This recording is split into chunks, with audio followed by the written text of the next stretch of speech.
podcasting is for people who can't do radio. I'm doing radio. I felt the exact same way. My man Chris Moreau is he's one of the owners of the Live Speaker Network, and he helps me with my writing, my literary work. And he was always trying to get me to write a book, and he was always trying to get me to do a podcast. And I was like, why the hell would I do a podcast when I do morning radio in New York City? At the time, we weren't even syndicated yet. This was literally like something he'd been trying to get me to do for like 5 years. And then like maybe 3 years ago, I was like, why not? Because, you know, my guy Andrew Schultz, we would always have these very interesting conversations. And I'm like, you know what? Let me create a platform the way he can like be heard more outside of stand-up or outside of MTV2 at the time. And that was one of the best decisions I made. Yeah, I know Andrew's selling out on the road from that thing. I know you guys were touring and stuff. It's even the radio show. I feel like so many people consume it like on YouTube, online. So it's almost like they're consuming it the same way they would a podcast or a radio show. I think what's smart about you guys, which I think is what made the difference. And I don't know who in your group was the one that said, "Let us make sure that we're videotaping, we're putting clips up on," which I think, and Dana and I were talking about this. Think this had a lot to do with your popularity and growth. Was worldstar had everything to do with it. And all of that made a big difference. It's why people like my mom knows your show. Yeah, because she saw it on a clip online somewhere about someone saying put some respect on it. That was Birdman. Well, it's too There's no T. There's no T in that. I'm sorry. I'm just respect too with white. a K. I'm too white. I can't help it. Two reasons for that.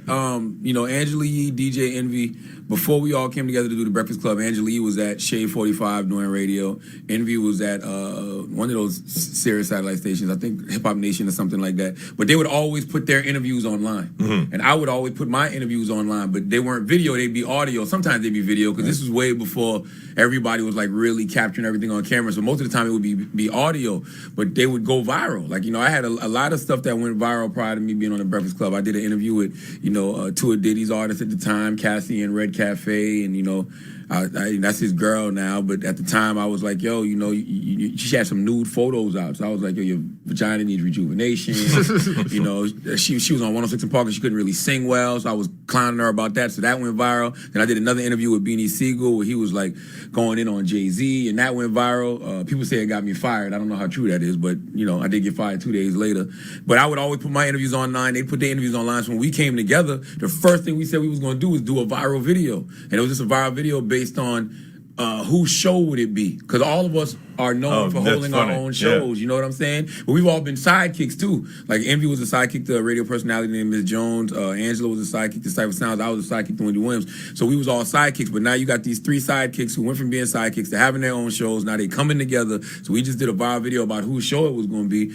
Put it out. It did like 500,000 views. Wow. I'm like, people must be really anticipating us being together. So from that moment, like, yo, we need to record every single interview. So the first interview we ever did was Ray J. So Ray J hit it first. He didn't just Kim Kardashian first. He us first as well. And it's been on ever since. That's crazy. Did you kind of have like an idea that you like what your role could be, like with like sitting down next to these guys? Because I always like I feel like you say a lot of the that you're almost like, oh, I wish I could hear someone just say this to one of these guys. You know what I mean? Like, did you kind of? No, I don't even know how to describe the protagonist almost. That's yeah, what your role definitely is the protagonist. You're the one that they're like, if something's going to be said, it's going to be from you. Well, the thing is, I've been like this my whole life. Like, this is something that started in middle school. You know what I'm saying? I've always been, I guess, the class clown, the guy that was disrupting class. I got expelled from 2 high schools. Like, this is the 7th radio station I worked at. I've been fired from 4 different radio stations in my radio career. So when Power 105.1 in New York hired me, I had been fired 4 times already. Right. So they knew exactly what they were getting when they hired me. It's one of those things that's either going to win big or it's going to cost us our license with the FCC. My favorite thing you do is when you'll like infuriate some rapper who's like got like a gangster, you know, kind of persona, and you just like undercut their anger at you by being like, yeah, okay, you could beat me up. Yeah, what does that prove? What does that prove? Okay, I'm pussy. Yeah, you a gangster, and it just takes all the wind out of like the sails where you're like, yeah, it proves nothing. Okay. That almost happened here. We talked about when Chuck Zito was going to come here to kick my ass. I wanted them to film it. Who is Chuck Zito? He's this like former Hell's Angel, and he really wanted to come kill me. The Hell's Angels are still alive? They're still around. They have their main clubhouse, if that's right down the block. It's right down the block. And so I'm not going to fight him because there's no winning. If I win, that's not a winning scenario. Yeah. So I told everyone, look, if he comes, just film it. I'm going to have my hands down on my side and just say, this is what you need to do. Just do it. See what happens. Turn the cameras on. Only thing I'm going to ever be upset about is if this footage doesn't get captured on video. Here, I had a stroke on camera. Where it wasn't actually a stroke. Blackout. He smoked too much weed. I smoked too much and blacked out for a second. I don't do drugs. Like Wendy Williams did the other day on her show? She passed out. I don't think she was high. The only thing that kept me up was the microphone saying, because I went forward and I was like holding it up and then I snapped out of it. And I got so pissed at our producer for switching the camera. Once I came back, I'm like, why is that not? Yeah, because you want to go viral. Yeah, when Birdman walked in the room, right, I saw him outside. He was in the lobby, so he was kind of like pacing around. And I swear, Eminem Lose Yourself was playing. And I promise you. So he was like pacing, and then it's like, when he walked in, I told everybody, I said, yo, turn the cameras on now. Soon as he walked in, he just started going. I don't know how I knew he was going to do it, but he just started going, and we captured the whole thing. The interview, that clip is only 2 minutes and 20 seconds long. But the whole thing makes it, it's really great. And like the first minute 30 is him before he even sits down for the interview. Yeah. And that just went crazy viral. Do you think if when you started, so you've been in radio now a very long time, right? Since 1998. I started off as an intern in 98. So I started in 98 too. Jesus Christ. Yeah. His career is so much better than mine. When I first started, if I was given my equivalent of whatever let's say in 99, let's say Puffy was the biggest guy in the world. I don't know who was the biggest. If I was given Axl Rose, for me, would be the big guest at 99, I would say thank you for having you, sir. Would never say anything even remotely that could be considered wrong because I'm just starting out. Yeah. I don't want to take a chance of up.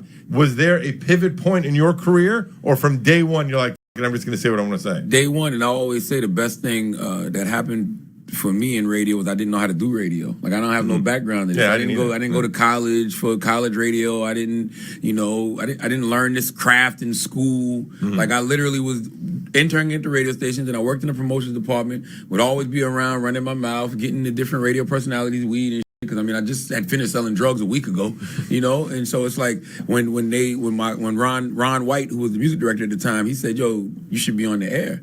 When I got on the microphone, I didn't know how to do anything but be me. Like I didn't know how to do the positioning statements and the time and temperature and all of that. Like I just would get on the radio and talk and give my opinions about music and give my opinions about artists, and I didn't know that you weren't supposed to have an opinion. Like literally I had program directors early on tell me, you have too much of an opinion, you're not supposed to have an opinion, you're a radio personality, do the name of the song, the positioning statement, the time and temperature, and get out. That's all we need you to do. Same like how they I had a guy say to me when I first shift in overnight radio in Jersey, he said, I heard you the last night. I said, great. And he goes, yeah, we don't like our part-timers to have any personality. Just read what you're supposed to read. Up. And it's just like they've been doing it this way for so long, so they're like, all right, let's keep doing it this way because we know it works. I think that really does work as an advantage that you didn't, because no one cares about that old radio. Like, hey, everybody, welcome back to 96.5. C93 Jams, R&B and hip-hop flavor. After a while, I think when one person just went like, hey, what's up, everyone, let's get into it, they went, oh, why aren't we all doing that?